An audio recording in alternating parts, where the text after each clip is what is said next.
যেতিয়ালৈকে আমাৰ কোচ ৰাজবংশী জনজাতি প্ৰদান নকৰিব তেতিয়ালৈকে আমাৰ কাৰ্যসূচী চলি থাকিব আৰু এইটো এটা আমাৰ থ্ৰিলাৰ, এইটো আৰম্ভণিহে। এতিয়া কোচ ৰাজবংশী জাগিছে আৰু এই আন্দোলনৰ ধাৰিবতে আমি অন্তিম পৰ্যায়ে চৰম পৰ্যায়লৈ লৈ যোৱাৰ কাৰণে আমি সাজু আছোঁ। কাৰণ কিয়নো আমি দেখিবলৈ পাইছোঁ যে যোৱা বিধানসভাত সদনত যি অকল গগৈয়ে প্ৰশ্ন কৰাৰ ক্ষেত্ৰত যি ৰণ স্পিকৰ যি উত্তৰ, সেইটো খুব পাতল উত্তৰ আৰু জনগোষ্ঠীটোৰ জনজাতিকৰণৰ বিষয়টো লৈ এনেকুৱা ধৰণৰ মন্ত্ৰীগোটৰ অধ্যক্ষজনে এনেকুৱা ধৰণৰ পাতল মন্তব্য দিব বুলি আমি ভবা নাছিলোঁ।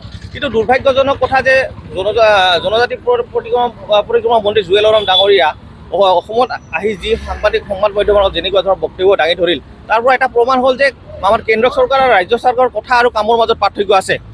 আজি জনজাতিকৰণ বিষয়টো দীৰ্ঘদিন ধৰি ওলোমাই তেওঁলোকে ৰাখিছে আৰু জনজাতিকৰণৰ বিষয়টো সদায় তেওঁলোকে ৰাজনৈতিক ইছ্যু হিচাপে ব্যৱহাৰ কৰি তেওঁলোকে ৰাজনৈতিক বৈতৰণি পাৰ হ'বলৈ চেষ্টা কৰি আছে। ইতিমধ্যে বিজেপি চৰকাৰ যেতিয়াৰ পৰা গঠন হ'ল তেতিয়াৰ পৰা 6 জনগোষ্ঠীৰ ইছ্যুটো লৈ তেওঁলোকে চৰকাৰ গঠন কৰিছে আৰু এইবেলিও 6 জনগোষ্ঠীৰ জনজাতিকৰণ মূল বিষয়বস্তু হিচাপে লৈ তেওঁলোকে চৰকাৰৰ শাসনত বহিল। কিন্তু দুৰ্ভাগ্যজনক কথা, তেওঁলোকৰ যি 2014 চনত 19 এপ্ৰিল তাৰিখে যেতিয়া নৰেন্দ্ৰ মোদী ডাঙৰীয়া কাকৈজানাত আহি বঙাইগাঁও জিলাৰ কাকৈজানাত আহি তেওঁ কৈছিল যে বিজেপি চৰকাৰ আহিলে 6 মাহৰ ভিতৰত কোচ ৰাজবংশীসকলৰ সমস্যা সমাধান কৰিব।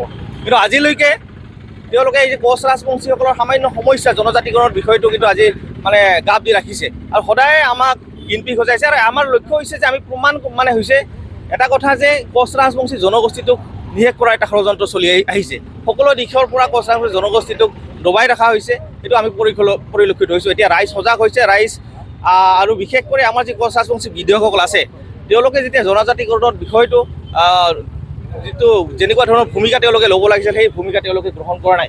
আৰু ইতিমধ্যে আমি সাজু হৈছোঁ যে কোচ ৰাজবংশী বিধায়কসকলে জনজাতিকৰণৰ বিষয়টো নিজৰ জাতিৰ হকে যদি মাত নামাতে, অনাগত দিনত আমি আক্ৰাচুৱে আমাৰ যি কোচ ৰাজবংশী বিধায়কসকল আছে, মন্ত্ৰীসকল আছে, তেওঁলোকৰ কিন্তু ঘৰ ঘেৰাও কাৰ্যত আমি বাধ্য হ'ম।